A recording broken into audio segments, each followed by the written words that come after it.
Halo teman-teman, perkenalkan nama saya Agis Fandira, mahasiswa jurusan Ilmu Komunikasi Universitas Terbuka. Pada video ini, saya akan menjelaskan tentang 3 jenis term dalam logika dan juga mengenal apa itu sesat pikir atau sering kita dengar dengan sebutan logical fallacy. Yuk simak video ini sampai selesai. Dalam logika, term adalah kata atau frasa yang menjadi unsur dalam pernyataan atau argumen. Dalam hal ini, ada 3 jenis term yang penting untuk kita pahami.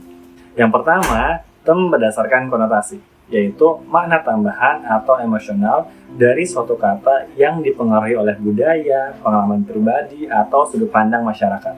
Contoh, kata rumah bisa berkonotasi hangat, nyaman, atau tempat pulang. Jadi, konotasi lebih bersifat subjektif. Yang kedua, term berdasarkan denotasi, yaitu makna harfiah atau literal dari suatu kata seperti yang tercantum dalam kamus. Ini adalah arti yang tidak dipengaruhi oleh emosi, nilai budaya, atau opini pribadi. Contoh, rumah secara denotatif adalah bangunan tempat tinggal. Denotasi dalam hal ini bersifat objektif atau umum diterima. Yang ketiga, term berdasarkan predikamen, merupakan penggolongan atau klasifikasi suatu hal ke dalam kategori tertentu berdasarkan sifat, jenis, atau hubungan. Contoh, manusia adalah makhluk hidup. Artinya, manusia dikategorikan sebagai makhluk hidup. Di sini, makhluk hidup adalah predikat atau kategori dari subjek manusia. Secara singkat, dapat kita simpulkan bahwa term konotasi didasari makna emosional dan bersifat subjektif.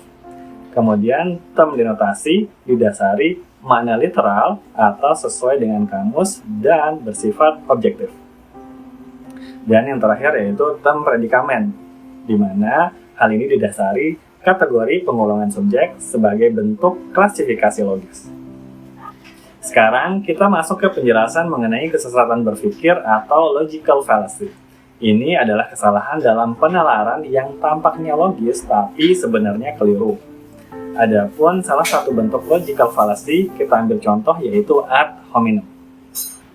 Ad hominem terjadi saat seseorang menyerang pribadi lawan bicara, bukan argumennya. Contoh, jangan percaya pendapat si Fandi tentang pendidikan, dia kan cuma lulusan SMA.